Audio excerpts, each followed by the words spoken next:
Damian Barrett and welcome to Access All Areas. After a long Easter weekend of football, what a cracking game we had between the Hawks and the Cats. As I welcome Matthew Lloyd and Jimmy Bartel, there's plenty to talk about. But boys, what a game yesterday. Oh, it was sensational. Jimmy and I were there watching it live as you were, Damo, and it was everything you hope for in this type of game. High scoring, it was close, but the better side won. They had 19 more inside 50s, Jimmy, the Hawks, and they were the more even side. Yeah, Geelong played in patches. Obviously, They came hard late. The big three, as we'll probably touch on, they did their best, as well as Tim Kelly, another fantastic game in his second game up. Let's go back to the point that made the difference. Late in the game, Isaac Smith gets the ball about 55, 60 out and kicks to a big mismatch, Jimmy.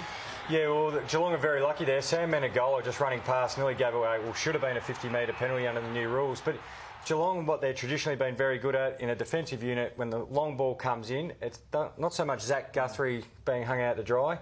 Other Geelong defenders come over, or midfielder or a ruckman coming back to effect a spoil. And that happened a couple of times, not just that time. He got Mark O'Connor on one, Zach Guthrie on another, where you need a defender to come over and help out. OK, that's not going to be solved quickly for the Cats, is it, having someone like Guthrie on a big man late, given the injury to Henderson? Yeah, they'll look at it as the system that let it down, not Zach Guthrie. They want players to be proactive in defence. Also, midfielders, Reece Stanley, the ruckman, if it's a slow entry, come over, effect the spoil, get the ball out of bounds. Let's take another look at what you just referred to, the encroachment issue in round one. It was all the rage with umpires. Have a look here. Smith takes the mark. Now, watch number 27, Menegola.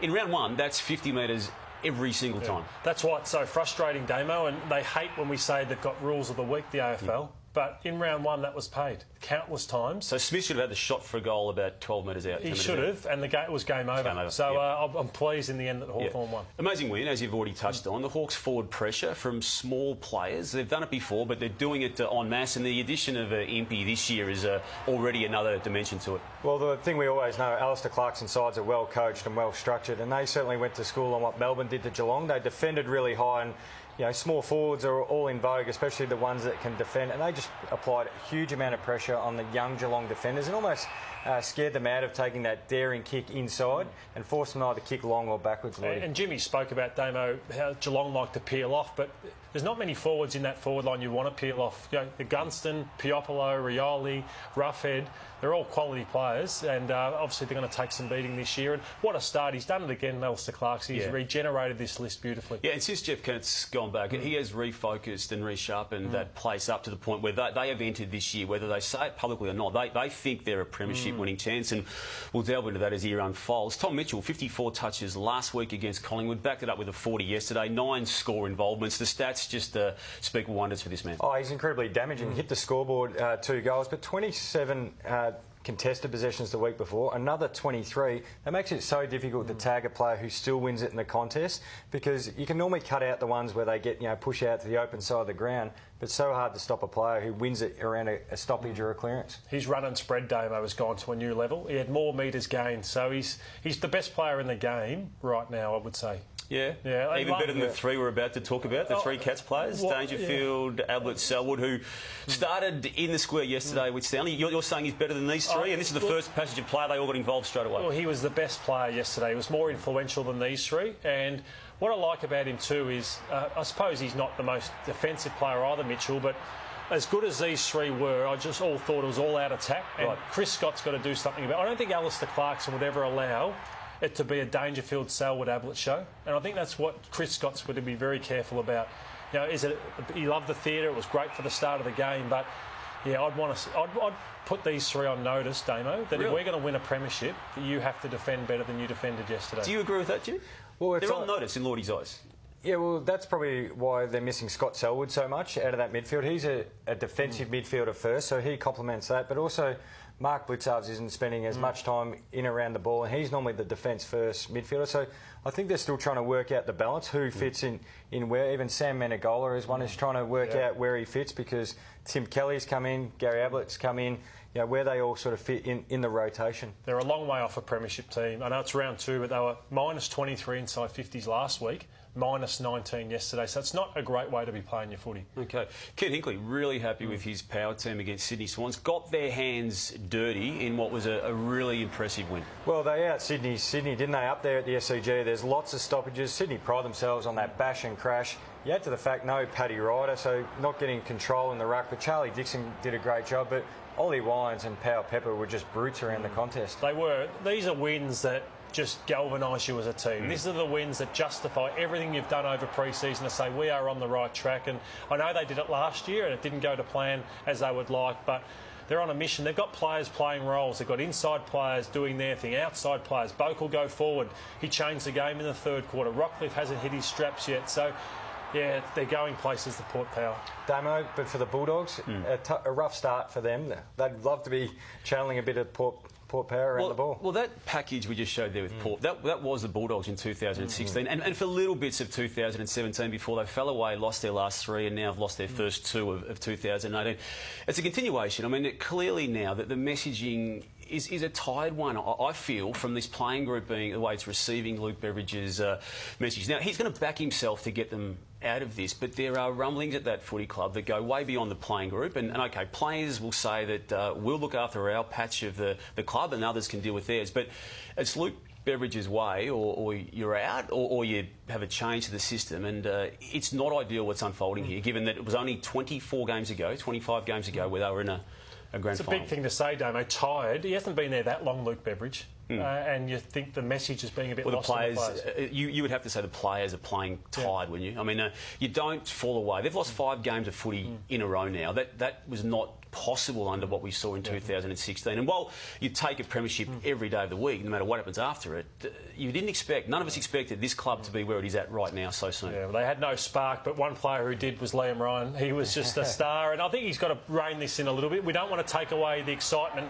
out of the game, but it's just you don't want to be giving away free kicks or dumb free kicks, but he's great for the game, isn't he, Liam Ryan? He's made a great start to his career. Well, flying Ryan, and he was fantastic. I was at this game, and he certainly got the crowd on their feet, and what was a pretty lacklustre game overall. But you're wondering if Josh Kennedy comes back at full forward, whether he wants Liam Ryan sitting on his head. He might be like, hey, stay down a little bit. But it's how every kid wants to play the game, isn't it? Oh, it was exciting. It got me enthralled in the contest. But the amazing thing is another player who got overlooked in drafts, and they finally just took a punt on him, and he's more than capable at this level. Theme for Collingwood has been the injuries, and there's a heap of them under Nathan Buckley's time here as coach. There's another serious one added to it. Tim Broomhead broke his leg horrifically on the weekend. Darcy Moore, they're saying 3 weeks. It's probably going to be 4 weeks, given it's a hamstring. And the players beneath those two names are ones that have regularly been on that injury list and unavailability list for Collingwood. Well, I know they changed their fitness medical team over the off-season, and still the injuries have happened again. And what a big game Friday night becomes, because they play Carlton at the MCG, and the last thing you want for Collingwood is to be out of finals calculations at round 5. It'll turn to chaos again at Collingwood. Jesse Hogan being reinvented of sorts, Lordo, with a midfield role. Now, he's done this a little bit in the past, but he seems to be taking to it really nicely early 2018. It wasn't that long ago that I remember going really hard on Jesse's body language in a round 1 or 2 game, Jim, and he's up and about, he's vibrant. I think it suits him because he's got a huge engine, and he can play both forward and midfield. Well, the thing that's really impressive, and we see even a centre bounce there, is actually how clean he is in the contest and he's composed. If you're going to go in the midfield, you've got to play the role properly. But I don't think huge patches of the game. 5 to 10 minutes, get his hands on the ball, get a bit of confidence, and then as we saw on the weekend, he pushes forward and then he hits the scoreboard. Worries for Fremantle, as we discussed this time last week on access to all areas, but after week 2, they don't look so bad. No, I think their midfield on paper is as dangerous as anybody's midfield. You look at the Hill brothers, you got Fife, you got Neil, you got Walters. It's a pretty special midfield, and I think they've added a bit of youth to it as well. Well, we just spoke about the Cats trying to complement each other in the midfield. You mentioned those speed guys, but it was off the back of Fife and Mundy being big contested animals, and then that ability to play almost a pseudo centre half forward. They went across the half forward line, and their marking power was really impressive. But it was a bit of a different Ross Lyon looking style of football than we're accustomed to. They played on, they took risks, and that's just playing to the strengths in your side. Well, you wrote about the Bombers and their track record, and you even took out that messy 2016 season, but it's a 2-11 win-loss on the road going into that game, removing 2016 from that scoreline, and it just continued on the weekend with another road loss. There were a lot of people's predictions for the premiership this year, and I couldn't cop that because you can't have any faith in Essendon at the moment. You need to see it for a while, for a 6, 7, 8 week period to believe. And they fluctuate in games. They're a lot like Melbourne. They fluctuate in games. They fluctuate from week to week. They enjoy wins. Then they can't back it up. And they're on the road. They're not tough enough or resilient enough, don't they? So do you remove them from premiership talk? Yeah, I do, yeah. And do you, Jimmy? I want to see him win interstate. I don't want him to... Like, it's very difficult to win every game interstate, but we saw Richmond last year. They went 50-50 on the road, and that was when you thought, well, they're now a mature side to handle the big pressures of finals footy. Tom Lynch got the headlines with his 8 goals in the Gold Coast Suns performance against Carlton, but I reckon this is actually the better story. Sam Day, who a year ago, people at that footy club were genuinely fearful that he'd played his last game of footy, given the horrific nature of that hip injury that he sustained, and yet he's back and he's looking really good. I love seeing players come back from injury and really get the opportunity to thrive at the level. And I think also early in his career, they weren't sure what he was at AFL level. They tried him forward, back, I guess the second ruck. And look, he'll continue to play that because they've got established stars at either end of the ground. But what a luxury to have for Gold Coast, an athletic big man that you can play at either end. No doubt about that. He was a good story. Jacob Wiedering was the negative in a sense. The issues at Carlton, Liam Jones not going well, Wiedering not going well. They're coming up against a small forward line in Collingwood. Maybe one of those players has to be dropped. Is it Plowman, Marchbank, Wiedering, Jones? Maybe one of them has to go. Maybe the obvious choice is Wiedering, but I'd go the opposite way. You drafted him number 1 for a reason, and Brendan Bolton has messed him around, in my opinion. He's played him forward. He's not a forward. He's a key defender who loves reading the ball in the air like McGovern does. I would give him, for the next month, a key forward of every team and say you're going to fight, you're going to scrap your way out of this and find your way back into form. Is it an adjustment period early for the Blues? Because now they're trying to open up the game a bit more. They're taking more inside 50s. I think Richmond had 71 against them in round 1. They don't have that extra number as much down back. I was shocked by the drop-off. Lose Cruiser off the back of Doherty and Gibbs. They look like the side they were 2 years ago, so it was a really poor performance. And didn't cope with being favourite for that game, which is unusual for them in its own right. North Melbourne, big win over St Kilda. Benny Brown kicked the 6 goals, but the veteran, the old man, Jared Waite, played a midfield role and dominated and controlled that play. Oh, the athleticism, we've always known Jared Waite can do the unbelievable athletically. He's got great skills, and as we've seen in today's footy, if you've got the one big key forward in Brown who's dominant, get up out of his space, and he knows that being a full forward how the ball wants to be kicked in. So why not have him up the ground being that last kick in to Ben Brown as we see on a number of these highlights? Let's just hope his body stands up for him. 35 years of age, we know what he can do.